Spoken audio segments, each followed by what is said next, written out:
Okay, everybody, welcome back. And in this section, we're going to talk about channel strips and my philosophy and thinking around channel strip mixing. So this is really where I think things really start to come together, more so than with the tape machine and the virtual console or the console emulation. The channel strip is super powerful. And what I want to do is I want to show you several different channel strips that I own. And we're not going to walk through again every detail of every single plugin because these videos would be 15 hours long. I'm going to show you a couple, compare the difference between the two, but I want to show you different options of things that you can check out. Now, keep in mind that all the channel strips I own are from either Universal Audio or from Waves.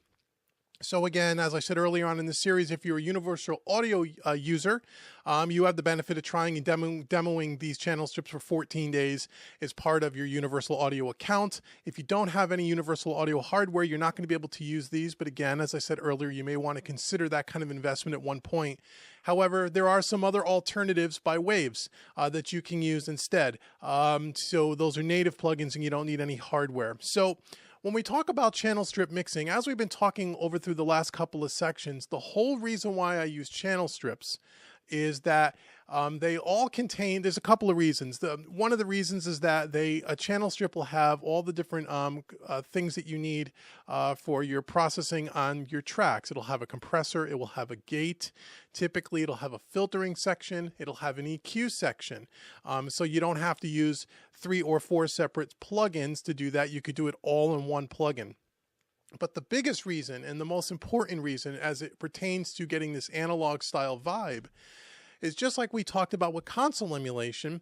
When you have a channel strip, and let's just say, for example, an SSL channel strip, which we'll take a look at a second here, that you not only have the gate, the compressor, the EQ, and the filtering section all in the channel strip to make it easier to use than having 4 or 5 separate plugins, but you also have the emulation and the modeling of the sound of that channel strip from that particular desk. And when you put the channel strip on all of your tracks, just like we did with the console emulation, now you start to have the sound of the real desk, because now you not only have the input and output transformers modeled by the VCC or by the Waves NLS, like we looked at in the last section, but now you also have the EQ, the compressor, and the gate from that particular desk. And between the channel strip, the console emulation, and then first the tape machine, as we spoke about a few sections ago, now you really have the basic foundational sound of an analog studio. Okay, so let me elaborate a little bit more. So the first thing I want to show you is I want to show you the different channel strips that I own.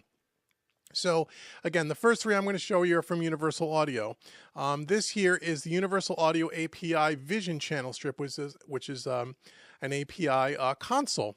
And again, they're all laid out a little differently, but they all have the basic same functions.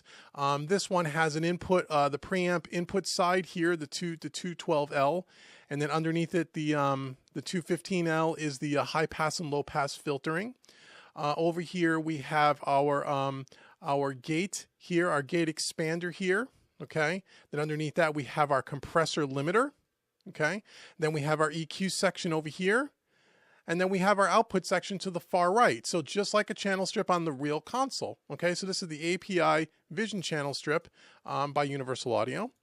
I also have here by Universal Audio the Neve 88RS channel strip, which I really like. And again, just like the API, we have our input section up here in the top left. We have our filtering section, low and high pass filters. We have our expander gate, which is in this section here. The gate is to the left and the compressor is to the right, right? Gate, compressor, and expander. We have our EQ section here in the middle. And then we have our output section here as well. Okay, so just like the API, the same functions. We have some gain reduction meters and those such of things, and VU meters here at the top right hand corner. The last plugin that I have by Universal Audio as far as channel strip goes is the Universal Solid State SSL 4000E channel strip, which is the one we're going to kind of demo in this section. Okay, just like the other 2 channel strips, we have our preamp section over here in the top left. We have our compressor section under here in dynamics, these 3 kind of gray knobs. We have our gate and expander here in the green with our gate and expander LED gain reduction here. Okay. We have our filtering section down here in the bottom left-hand corner. The EQ section is in the middle. And then once again, we've they modeled the output section of the console channel strip as well. So those are the 3 channel strips by Universal Audio that I own. It's the only 3 that they make as of the recording of this video. I'll put them up all on the screen here again, so you can see them. Now, the thing with these 3 channel strips, and the reason why I own all these channel strips, okay, so we have the API, we have the Neve, and we have the SSL. And these channel strips, by the way, again, if you're a Universal Audio user, if you bought these at regular price, they run somewhere between $200 and $300 per channel strip, which is a little pricey. You know, the thing about Universal Audio is their plugins are not inexpensive. They do go on sale throughout the year, a couple of times during the course of the year, where you could pick up each one of these for about $150, which is still a little on the pricey side. However, as far as channel strips go, these are the best sounding channel strips I think that are on the market, even more so than the Wave counterparts, which we'll look at some of the Wave native plugins in a second. Those are great, but I think these are exceptional. So I have all 3 of these because depending on my mix and what vibe I'm going for will depend on what channel strip I choose. Okay, so what I do is I typically will, in this case, we're using, if you remember back in the last section, we were using our VCC as our console emulation. We were using the Brit 4KE channels console. So if we were using the Brit 4KE console on the VCC, I would then use the Brit 4K or the SSL 4000E channel strip to kind of marry up with the VCC console emulation. Start to make sense. So if you're someone that has some of these plugins already, this stuff will make sense to you. If you are brand new to these kind of plugins, they may seem a little overwhelming, but don't get overwhelmed. Rewind the video, go back and listen again to the words that I'm saying, and it'll start to sink in. So now, before we look at the Waves channel strips, let me just show you again. So if you're looking at our kick track, for example, our signal flow is as follows across all of our tracks throughout our mix. These are the 3 plugins that are going to give you that great analog foundation and that great analog vibe. Okay, so the first plugin is going to be your tape machine. We talked about that 2 sections ago. We want to remember we set our tape machine to the same multi-track tape. Now, regardless of which tape machine, you want to have it all on the same settings across all your tracks to give it that cohesiveness. The second plugin in the chain is the console emulation. This is the VCC by Slate Digital, or whether you're using the Waves NLS, doesn't matter. That's going to be the second plugin. And in this case, we're using the Brit 4KE, which is the SSL 4000 console. And then from there, we're going to the SSL channel strip, again, to tie it all together. Okay? So that's what we're doing across all of our tracks. So now, before we get to some sound examples and I show you some of the differences, let's go over and take a look at the Waves channel strips that I own. I showed you the Universal Audio. Let me show you the Waves. So I have a few Waves as well.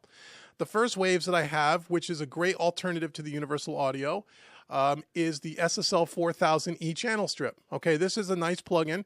This comes as part of the Waves SSL bundle, which will come with this channel strip, the E series, the G series channel strip, so you get both. Okay, as well as their EQ and their mix bus compressor. So it's like a 4 plugin in one bundle, and it normally runs about $700 US at the recording of this video. However, again, there are times throughout the year, typically between the Thanksgiving and Christmas holiday, where you can buy that bundle for about $300, and it's a steal at $300. And as of recent, in the beginning of 2017, for the first time, Waves has offered just this particular channel strip, not the rest of the bundle, where you could buy it on your own. You never could do that before. You had to buy the whole bundle, and I think they were selling this for $149 or $199. Again, if you don't have any channel strips and you don't have the Universal Audio hardware system yet, and you're not ready to make that investment, this is a great alternative. Compared to the Universal Audio plugin of this kind, I like the Universal Audio one a little bit better myself, but this sounds great as well, and it's a steal at $200. And again, it's laid out a little differently than the UA one, but it has all the same basic features. It has our filtering section in the top left. It has our EQ section here down the left-hand side. Okay. It has our compressor at the top right-hand corner. It has our gate over here in green. And then our output section down here in the bottom left has this little analog switch on and off to add some nice analog hum and some harmonic distortion. And it has our gain reduction meters here. Okay, so that's the SSL E channel strip by Waves. Great channel strip. The next Waves channel strip that I have is something that I really enjoy. This is part of the Abbey Roads Studio Collection. This is the red 37 channel strip. Now this channel strip is laid out a little different than the SSL, the API, and the Neve that we looked at. Those are more modern consoles. These are more old school consoles from the late 50s and the early to mid 60s. These were modeled after the consoles that were in Abbey Road Studio, the famous studio where bands like, oh, I don't know, the Beatles and some other big time name bands, the Stones, things like that have recorded. And the Waves Abbey Road collection, again, you can buy it as a bundle or you can buy them as separate plugins. And again, what's great about Waves is several times throughout the year, you could pick up their individual plugins and channel strips very inexpensive. Normally, this runs probably around $150 to $200 US. I picked this up for like 30 bucks. So Waves is a super alternative because they sell plugins really cheap and they sound fantastic. And the Abbey Roads collection is unique to Waves. You can't get that in any other plugin company, okay? Now this one's laid out a little bit differently, a little bit simpler. True to the old Red 51 and 37 console in Abbey Road Studio. Back in the day, these first kinds of large format consoles prior to the SSL, prior to the Neve in history, they were a lot more simplistic. Okay, they didn't have as many controls on them, which makes them nice because you have fewer options and they're easier to use, but maybe not so nice because you're limited to what control you have. So for example, this one, we have two different consoles that were modeled, the Red 37, and then we can switch it over to the Red 51. The difference is the Red 37 was an earlier version. As they improved on things and such, the next revision was called the Red 51, and they just sound a little bit different from each other, but they're very similar. Okay, we also have a gain knob here, an input gain to drive the console. We have the VU meter in the middle here. We have what's called a bass lift here, which is a way to just kind of add some of the bass back in that you might have lost during the recording process. That was something that was added here in this particular console. We have a tone high and a tone low, which is basically just bass and treble. There was no parametric EQ with certain frequencies and adjustable cues and all of that. That didn't exist on these early desks. So you turned up the highs or you turned up the lows, or turned down the highs and turned down the lows. Really simple. Then we have a drive knob here, how much harmonic distortion you want to get. When you push the console past maybe the 50% mark, you start to get more clipping and some more audible distortion. And sometimes that's desirable, and sometimes it's not. Think of things like a snare drum. You may want to get a little bit of distortion on it, a little bit of crispiness. You may push the console a little harder, or things like bass guitar, or other things like vocals or kick drums, you may dial down the drive. And then most of the Waves plugins has some kind of a switch or an analog knob, which just adds some hiss and some noise that the console's made. And we talked about that in earlier sections. And then we have an output here. Okay, and then over here is our gain, is kind of our VU meters and such here, and how much we're driving the console here. So that is the Red 37 and 51 channel strip. Okay, I also own, this is the Red 17, which again is very similar to the other plugin that we just looked at. Just a different revision as far as in history when this console was made. This was, I think, the first was the Red 17, then came the 37 and the 51. So again, it looks similar. The controls are in different spaces here. We have our high and our low here. We have our bass kind of lift here. We have a gain to drive the input of the console. We have our drive here, and then we have our analog knob here, just like on the other plugin, and then our output section. Okay, so the difference between this and the one we just looked at, again, they just sound slightly different. And again, these changes are very subtle. This is also part of the Abbey Road Studio collection. When you buy the bundle, you'll get this and the other plugins that we just looked at, the Red 57 and the Red 31. Also by Waves, I own the Kramer Helios channel strip. Again, this is laid out a little differently than some of the earlier ones. So this one here has a preamp section modeled here on the top left. We have an EQ section which works kind of funky, different than most here, but it's really colorful. And then we have an output section here. There's no compressor on this particular channel strip. This is just the input, the output transformers, and modeling of the Helios console in the EQ section only, because that didn't have a compressor built in. They used an external compressor, typically the Pi compressor, which I own as well. So this is just an EQ and a preamp section, an output section, okay?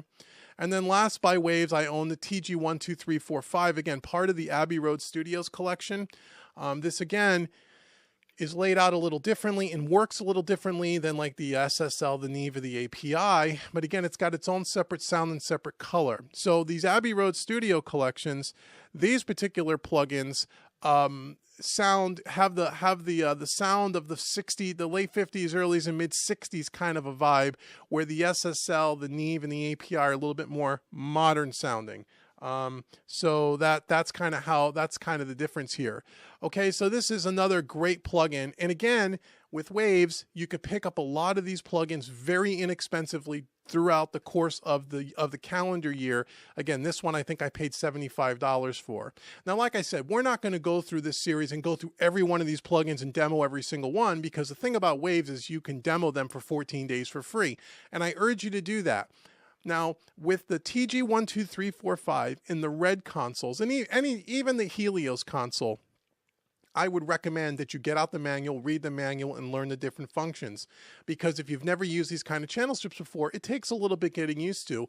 And you're going to put a little work in on the front end to learn how to, maximize the benefit of these particular channel strips.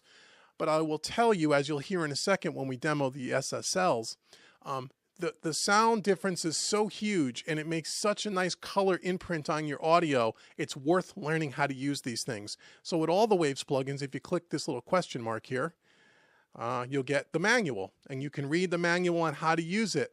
Okay, and I recommend that you do. They give you the history of how they modeled it, what the original 1, 2, 3, 4, 5 console, some history of it, where did it come from, when was it invented, how did they go about modeling it, and most importantly, what all the functions do on the plugin.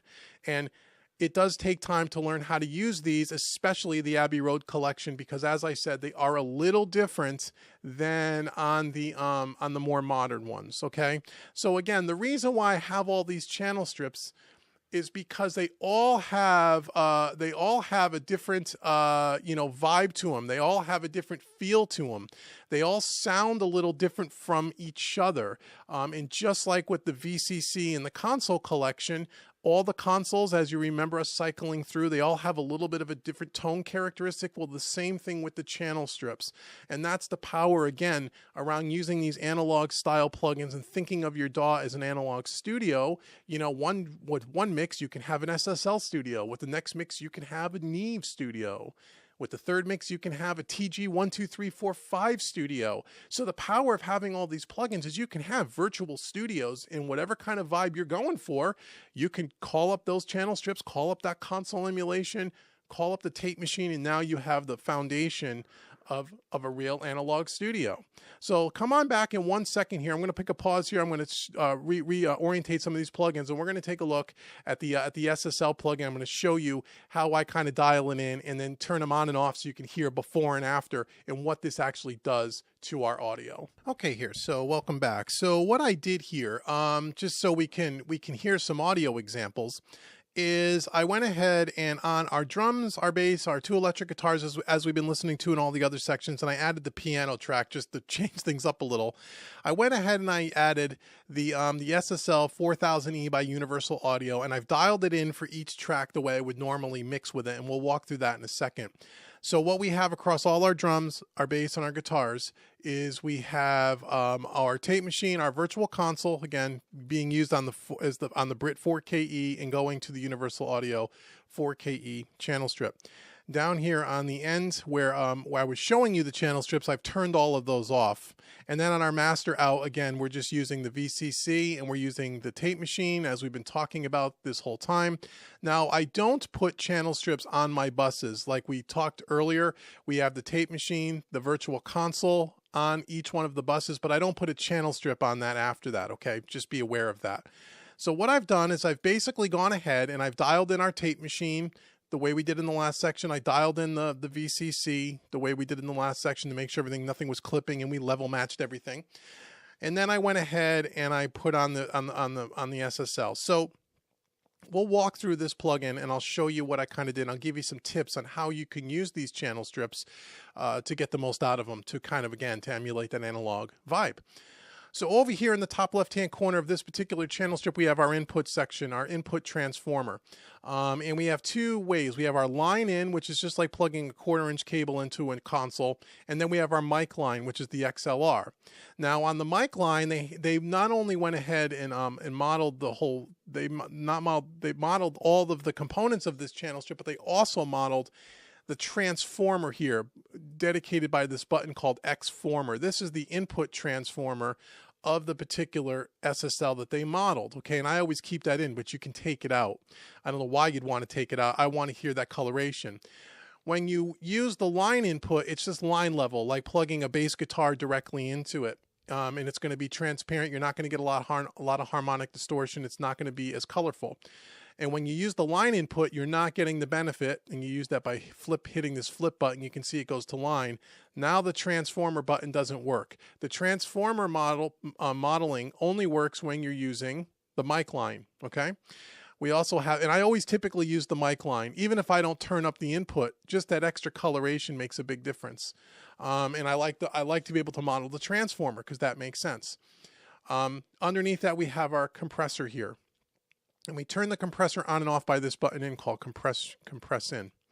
Okay, we have our ratio here from 1:1 to 20:1. We have our release time here. And then we have our attack time. And as you can see where it says F attack, meaning fast attack, if you click that LED and the LED gets illuminated, that means we're in fast attack mode. When we disable it, it's in slow attack mode. Even slow attack mode on an SSL is fairly quick. I think it's 30 milliseconds, I believe, but it's in the manual. You can read that.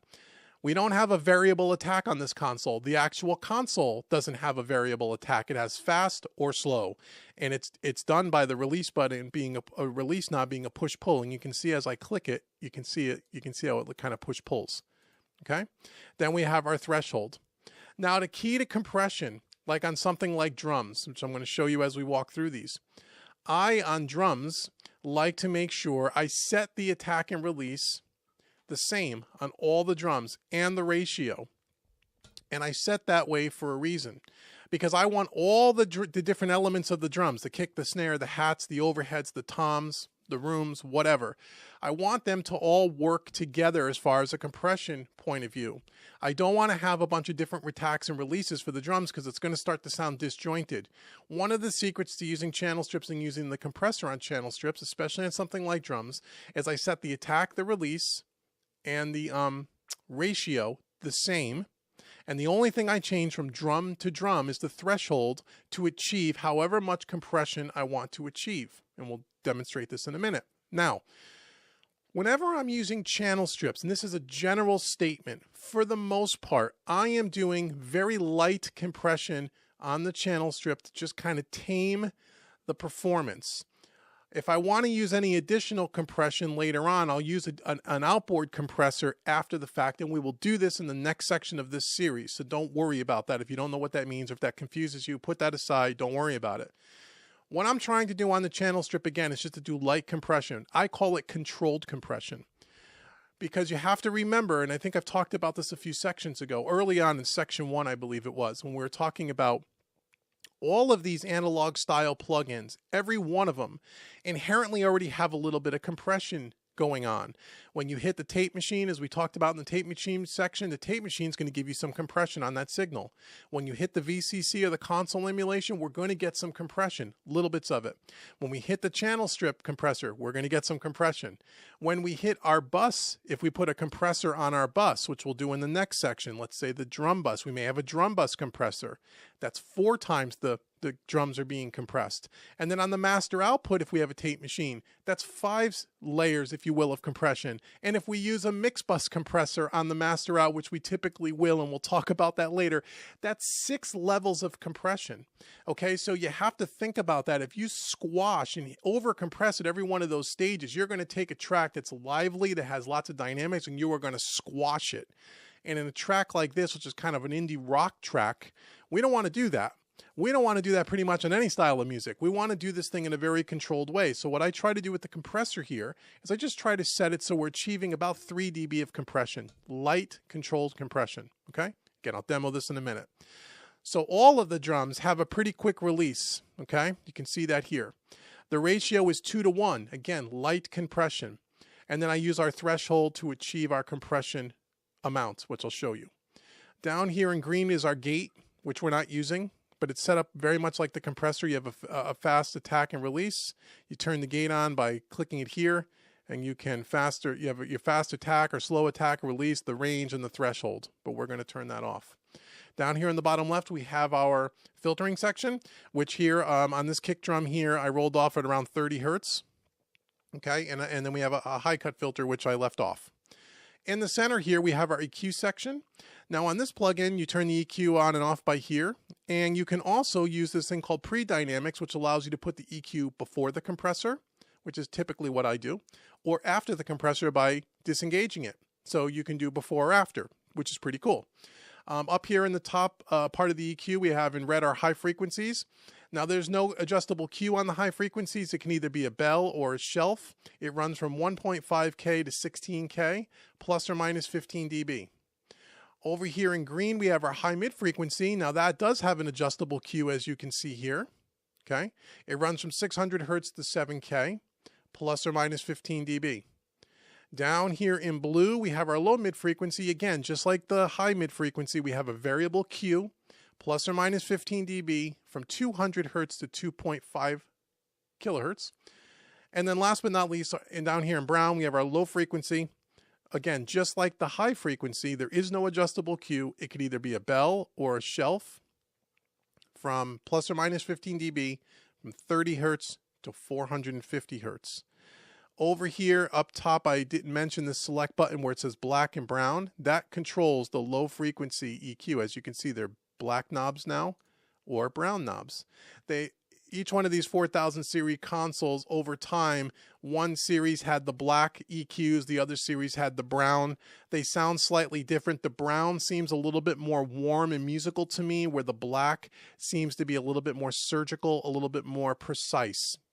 Again, it's very subtle. I usually just keep it on brown, to be totally honest with you, but you can experiment with it if you own this plugin. Down here, we have a power button to turn the plugin on and off. Over here on the right-hand side, we have a fader here, which is really great about this plugin, just like they did on the Neve 88RS, is they not only modeled the input transformer, as we talked about on the top left-hand part of this plugin, but Universal Audio also modeled the output transformer and the actual sound of the actual fader and all the circuitry that goes along with this the channel fader, which is really cool. We have our output LED meter here. Down here at the bottom, we have our output. Now this output and the fader really do the same thing.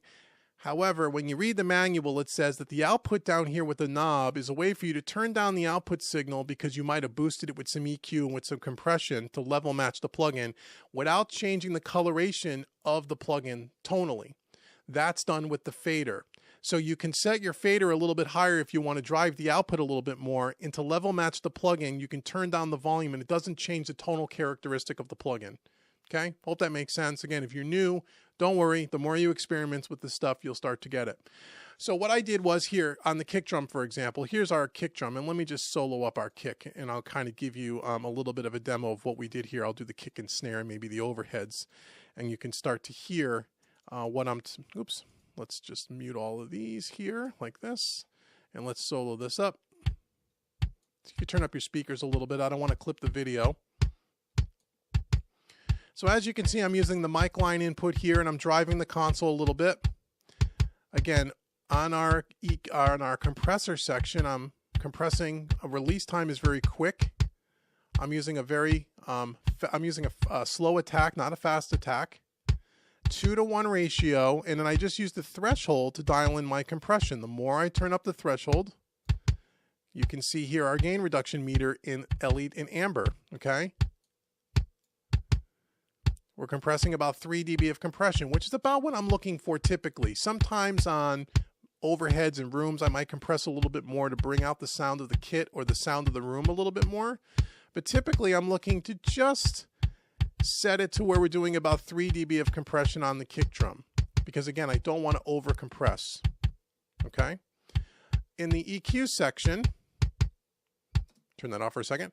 Over here in the top section here, I have it set on a bell, and at about 5K, I'm doing about a 3 dB boost to get some click. In the mid section here in the blue EQ, the low mids, right around, what, about 280 or so, I'm taking out about 6 dB to get rid of some of the hollowness to come out.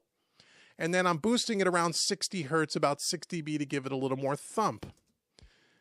Because of that, I turn down the output to level match the plugin, okay, down here. And you can see on the output side, on the heaviest hits, we're clipping the console a little bit. That's okay. That's what these plugins are known for. The harder you push them, the more rich they sound. If I were to turn this off, here's what we started with. And that's what we ended with. Okay, now on one single track, again, just like with the tape machine, just like with the console, it's very subtle. Where these plugins become powerful is when it's an accumulative effect across all the tracks. And I know I've said that a bunch of times, but I'm assuming that a lot of you that are watching this have very limited or no experience in these kind of plugins. So I want to keep hammering that point home. It's not the single channel that makes all the difference in the world, although you can hear an audible difference. It's the accumulative effect. Keep that in mind. Think of this as one big long console in your studio, okay?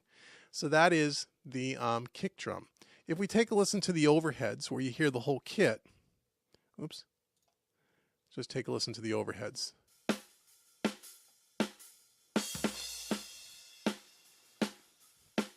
Okay, again, we're using the mic line input here to drive the console. Okay, our compressor is the same settings, release and ratio, as I said, and we use the threshold to dial in.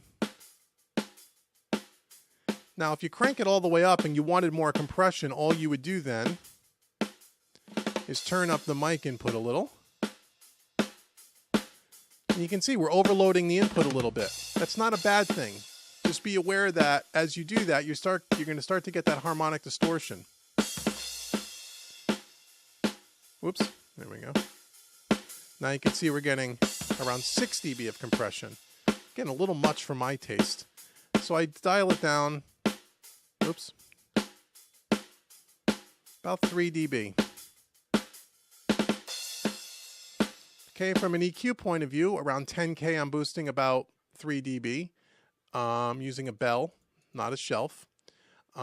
In the low mids, I'm taking out about 3 dB at about 400 hertz to get rid of some of that boxiness. And then I'm not doing any boosting on the low end. I am in the filter section down here in the bottom left-hand corner, rolling off at around 80 hertz to get rid of all the low stuff. So before the channel strip, here's what we had.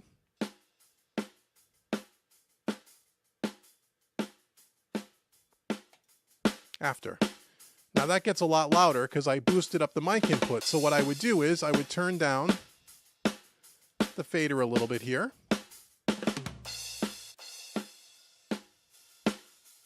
Just to kind of level match it. Okay, that's before.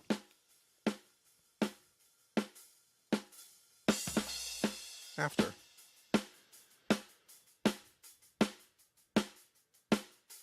Turn up your speakers or your headphones a little bit, and hopefully you're listening to this on good cans or good studio monitors. I'm saying that in every section because if you're listening to this on an iPhone or a tablet, or earbuds or crappy computer speakers, you may not hear the differences here.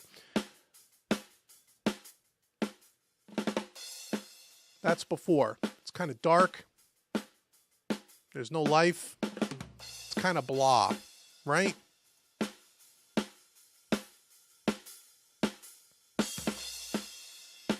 Okay, here we got a lot more open sounding because we've added some brightness to it with an EQ. That's true. But you can also hear the crack of the snare. It's got a lot more character and a lot more bite. Hear the crack of the snare kind of sinks in.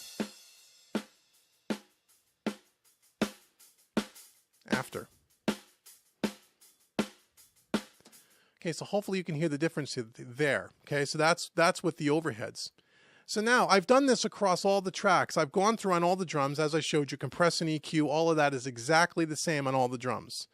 I'm going to turn on all the drums now, and then we'll get to the bass and we'll get to the guitars and we'll get to the pianos here. Here is all our drums.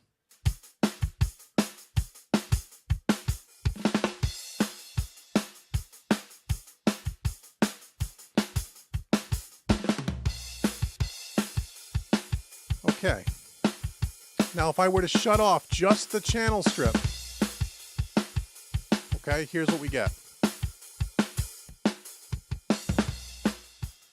Now that's with tape machine and the VCC, but no channel strip.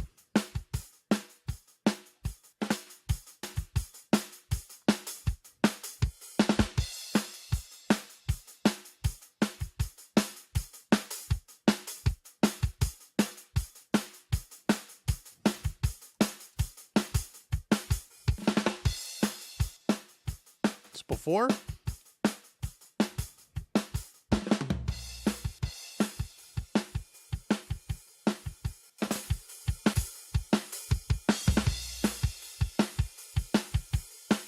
Okay, a world of difference. Now you get that little hiccup when you turn them all on and off like that because, that's the way that it works in the DAW with all these plugins being turned on and all off at the same time. So it's not a seamless change, but you can hear how much more life the drums have. It's not really any louder. It's a little brighter because we brighten things up, but we level match the volume and it's got a lot more character. It just sounds a lot more polished, right? A lot better. Okay, now that's just the channel strip. Now just to kind of give you a point of reference, if I were to turn off all of the plugins, which included the tape machine, the VCC, and the channel strip, here's the drastic difference. And we're just talking about drums here.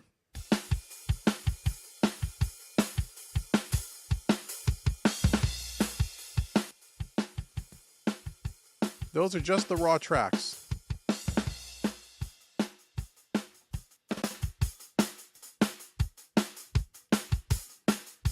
What a difference, right? Now again, you would take a little more care to level match the volumes a little bit, but just you can hear the tonal, hopefully you can hear the tonal difference there. That's the power of these analog plugins. And we haven't even gotten to other EQs and compressors, which we're going to talk about in later parts of the series. But just those 3 plugins alone, what a difference it makes. Now, if we bring the bass guitar in with the SSL,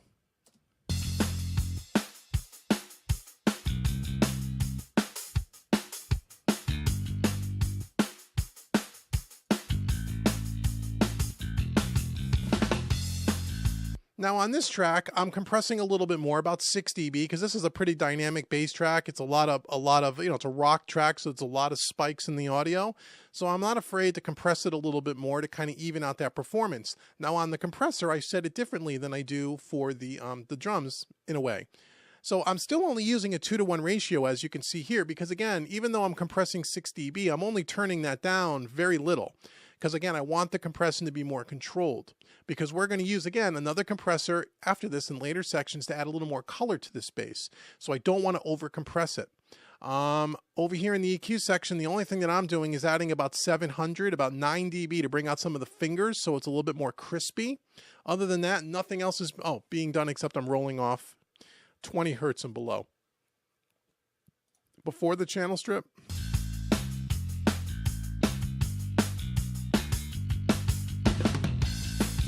After. Before.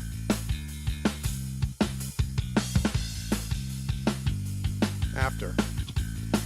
Pops a lot more. Before.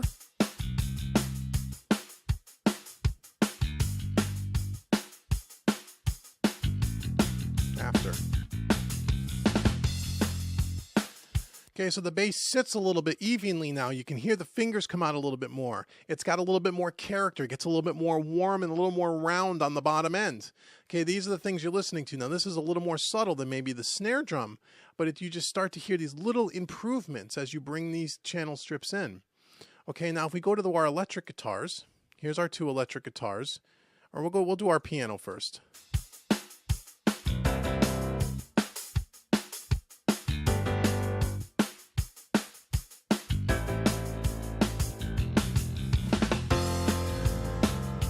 See the compression right here, about 6 dB on the heavier hits.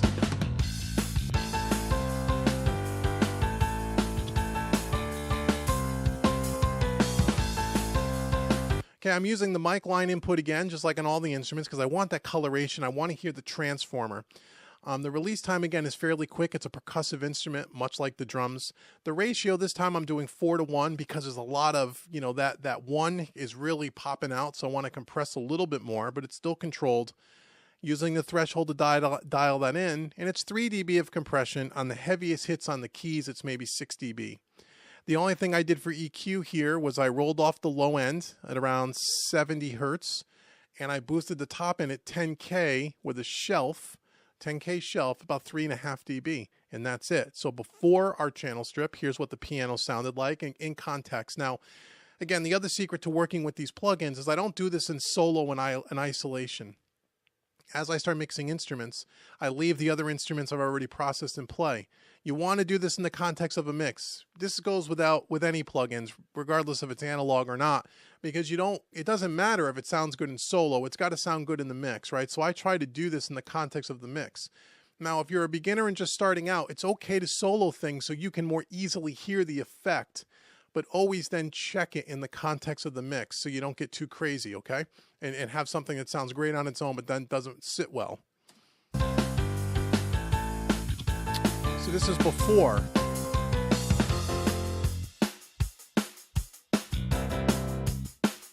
Here we go.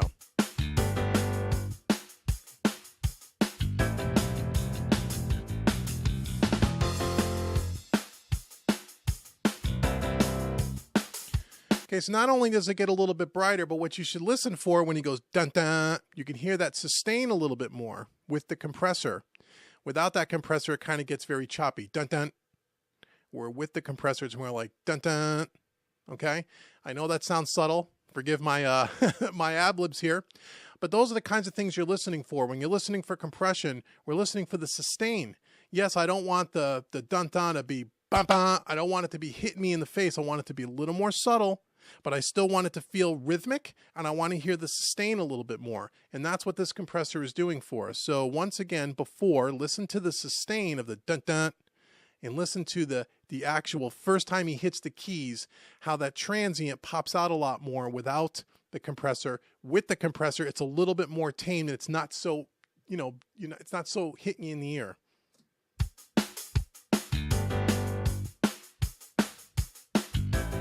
I'll turn it up so you can hear it more.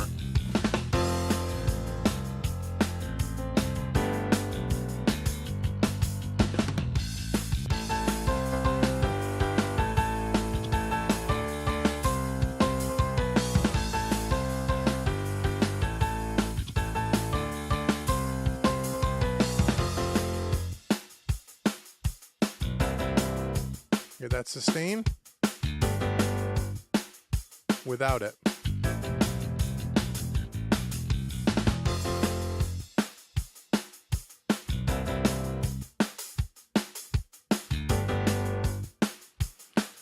Okay, so it's not only a little longer, the sustain, but you can hear the tail doesn't drift off so quick. It's not like dun-dun. It's like dun-dun. Okay, I hope you're all looking at me like, this guy's whacked, man. Why did I buy this thing? You know what I mean? I'm trying, again, if you're not used to listening for these things, I'm trying to get you to listen and hear what I'm trying to, because once you hear it, you know exactly what I'm talking about, and it'll help you as you use compressors on other tracks. So you're listening for the sustain, and you're listening for the tail of that to bring it up a little more. And also, just forget all the technical mumbo jumbo. It just sounds better, right? It sounds more hi-fi. It sounds more polished or professional. At the end of the day, that's what we're listening for. The end listener's not going, listen to the sustain of that note. The average person listening to music doesn't think of music in those terms. Only us crazy engineers think of that. But I'm trying to show you the underlying causes of why it sounds better. So at the end of the day, if you get a little confused with some of these terms and you're new to this stuff, just say to yourself, does it sound better when I turn the plugin on, yes or no? If the answer to that question is yes, then don't worry about all the other little subtleties quite yet. As you want to move forward in your craft, you're going to need to understand that. But for now, don't worry.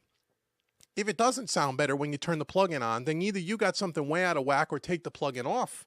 Okay, so you got to break it down to its simplest form before we get too techie. Okay, I hope that makes sense. So now let's take a look at our electric guitars.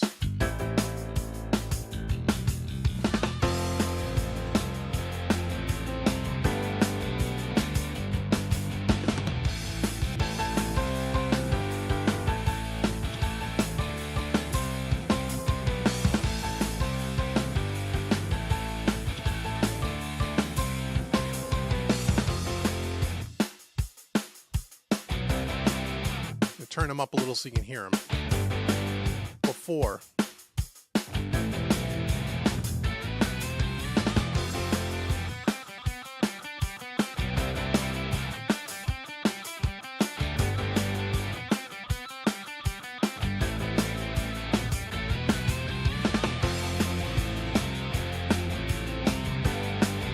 Okay, so hopefully you can hear the guitars all of a sudden come to life and they don't get lost underneath the bass. Now we have two guitars, one hard left, one hard right, so I have two instances of this plugging up. And as you can see from, again, we're using the mic line input on both of them. We're using the same fast release, slow attack, and we're using only about a 4:1 ratio. We're compressing very lightly, about 3 dB. Because these are heavy distorted guitars, they're already compressed already. So again, just trying to control them, not trying to get too crazy. On the EQ side, the only thing we're doing is boosting about 1.5 dB at 5K. That's it. Okay, so we're not doing much. So if I turn off these things, listen to the two electric guitars, where they're sitting in the mix without the plugin. When I bring the plugin in, listen to how they pop a little forward, they spread out a little bit wider, and they just sound, again, a little more hi-fi, a little bit more polished.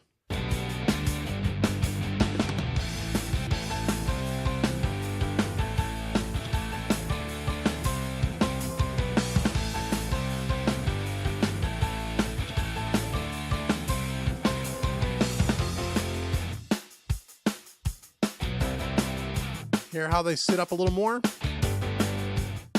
Before.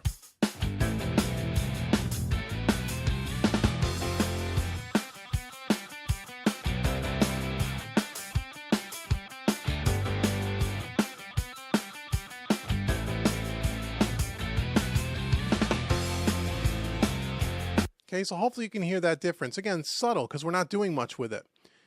But once again, it's the cumulative effect. So now if I were to turn off just this channel strip on all of these tracks, again, it's gonna have a little hesitation. I realize that it's gonna sound a little bit louder because we brighten things up a little bit, but try to listen past that.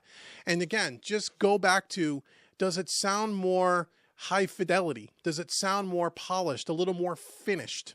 Okay, that's what we're listening for here. So we're starting at the beginning here with before.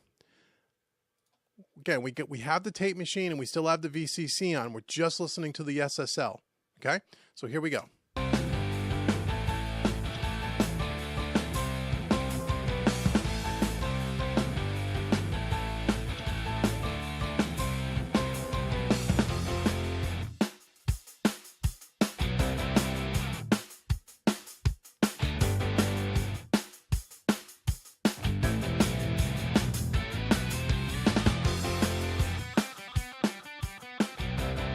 Before.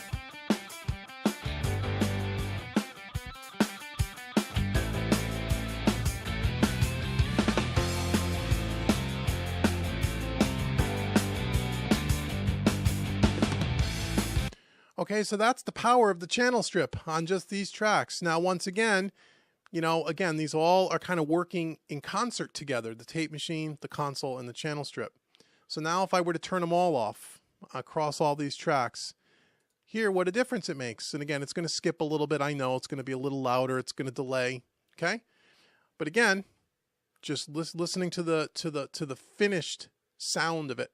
So here's before.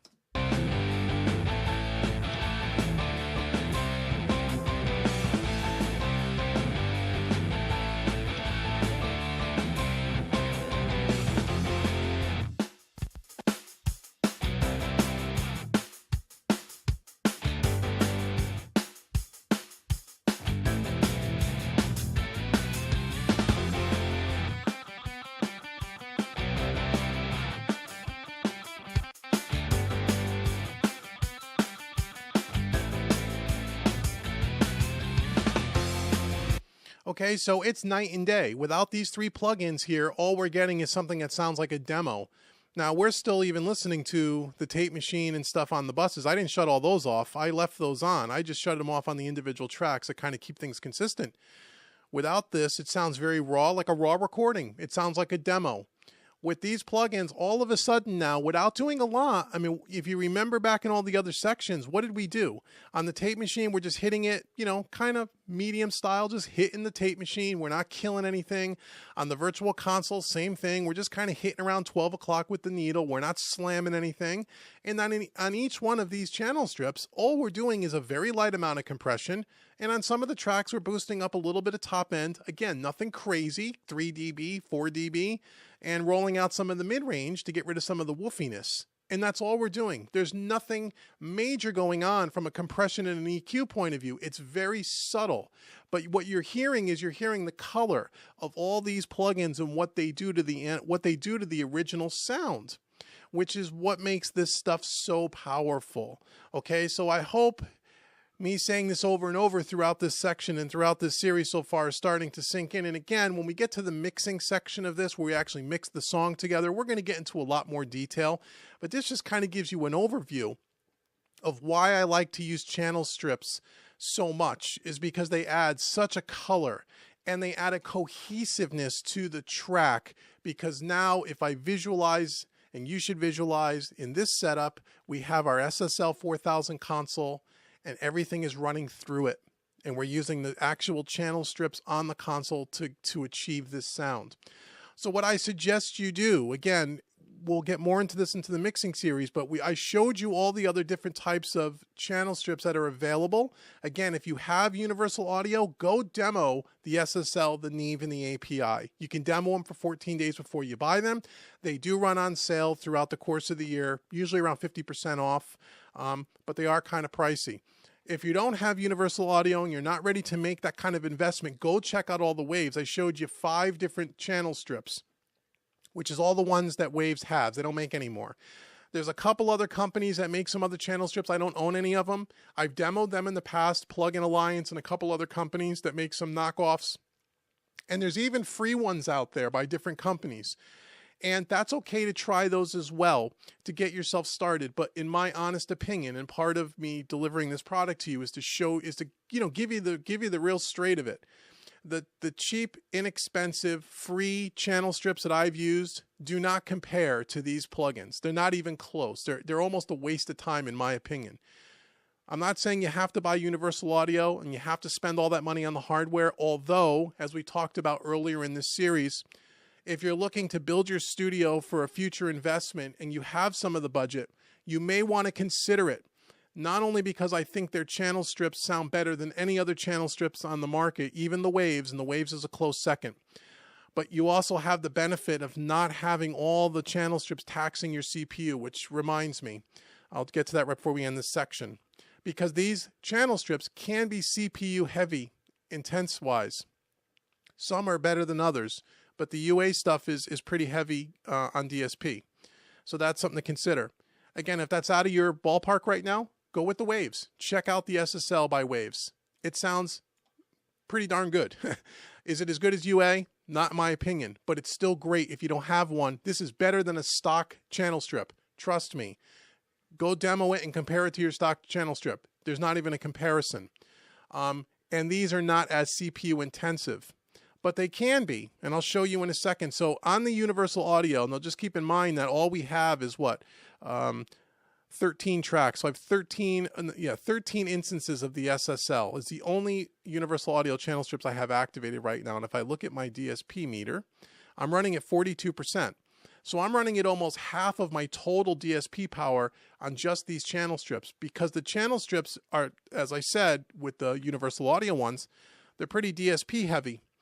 And the reason why they're DSP heavy is because they're modeled so accurately, and that's why they sound better. To me, they're just better quality plugins, but they take up more DSP. And if you remember back in an earlier section where I showed you my Universal Audio system, I have a pretty large system. I have 2 quad satellite units and an octo satellite unit. So I have 16 DSP chips inside of my system, which is a larger than normal system. the satellite systems that I have here would probably cost you somewhere around $3,000 if you were to buy these 3 units. Okay, the quads are around $1,000 and the octos around 14 or 1500. Now they come with some free plugins, but they're expensive. So what I'm trying to get at is, even with a large system like this, you can fill up the DSP fairly quick if you're not careful. And, you know, again, it depends on what your studio is being used for. Now, when you talk about the wave stuff, the question is going to be, well, how much DSP does that take? Well, let's demo that really quick. I'll show you. So let's take the Waves SSL channel strip and let's dump it on these same 13 tracks, and we'll just take a look and see at my performance meter and see where they are as far as DSP goes. I'm going to try to do this. I'll just do a few tracks at a time because I don't want this thing to crash on us here in the middle of a video. That would not be good. I'm going to continue to save. And we'll just to show, again, I know this might be dragging on a little bit more, but I want to try to be as thorough with this as I can for you guys because I want to give you all the information. I don't want to have you have too many unanswered questions at the end of all of this. Okay, so here is the Waves channel strip across those 13 tracks. Now what I'm going to do is I'm going to shut off the Slate Digital plugins on these tracks because they're running on the internal CPU as well. If we just want to look at the SSL Waves versus the SSL Universal Audio as far as DSP power or CPU power being used, we got to shut everything else off, okay? So the SSL, if I go to my performance meter for Studio One, which is up here, okay? Now, the SSL is only using 3% of my total CPU. Now, I have a large CPU in this computer. It's a pretty high-powered computer. I mentioned that in section 1, okay? Where the Universal Audio, the same plugin on the same 13 tracks, takes up 40%. So you can say, well, bang for the buck as far as CPU goes, the Waves would be a much better solution. So if I had a 60-track session, I can put 60 instances of the Waves SSL on this computer, would have no problem. I could not do that with the Universal Audio. I would have to buy another satellite system to give me more DSP power. So again, but in my opinion, the Waves SSL is a second place to the Universal Audio SSL. The Universal Audio SSL is also a more recent plugin, meaning it was released in 2017. This SSL plugin by Waves is an older version from probably 6, 8, 9 years ago, where the technology wasn't there the way it is today, to where the SSL did not model the input and output transformers like it did on the Universal Audio one. Okay, keep that in mind. All they modeled here was the EQ, the compressor, and the filters, not the input and the output transformer on the SSL version. They did on the Universal Audio version. That's one of the reasons why the DSP power is so much more in the UA version, but it's also a reason why the UA, in my opinion, has a more colorful, rich sound to it because of those input and output transformers. Okay, but that's not to say that the Waves version is not a good version. It sounds very good, and if you compare this to a stock channel strip or no channel strip at all and just a regular stock EQ and compressor, you're much better off with the Waves. It's still going to give you some of that analog richness, and by putting it across the tracks, it's going to tie the record together like we talked about, where you're going to have that cohesive SSL sound. It's just not going to be as obvious or as colorful or have the tonal richness as, say, the one from Universal Audio. Okay, and that's just the honest truth, my opinion. Obviously, it's not law. This is my opinion.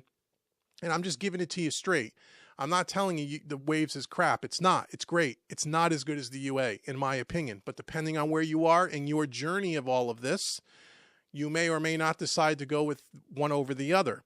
If you're thinking about which way do you go and you have the budget, I would recommend again that you invest in a Universal Audio hardware, because you're going to get better sounding plugins, in my opinion, and you're going to take all the taxing off your CPU, which is an added benefit. So think about that. And no, I'm not a spokesman for UA, and no, they don't pay me in any way, shape, or form, and they don't even know I exist. And that is the God honest truth. I'm just telling you what I use and why I'm using it, because part of me teaching you and rambling on like this is to impress upon you what I'm doing and why I'm doing it. And I'm not trying to sell you anything. I'm just trying to tell you my opinion and how I've become successful with my mixes, and this is the way. Okay, so I'm going to let that be. So that is what's going on with the channel strips. Again, go demo these things. I urge you to get involved in channel strips on some level because it will make a difference, and it is a vital, vital piece to the analog sound. More so probably than the console emulation, but I recommend the tape machine console channel strip. Okay, so come on back for the next section, and now we're going to start diving into other analog style plugins, compressors and EQs, and how I think about those, how we think about it with our virtual analog studio, and how do I use those EQs and compressors when we're already using EQ and compression on the channel strip? It's a great question, and I'm going to answer that in the next section. So come on back and we will take a look at the rest of the analog plugin families.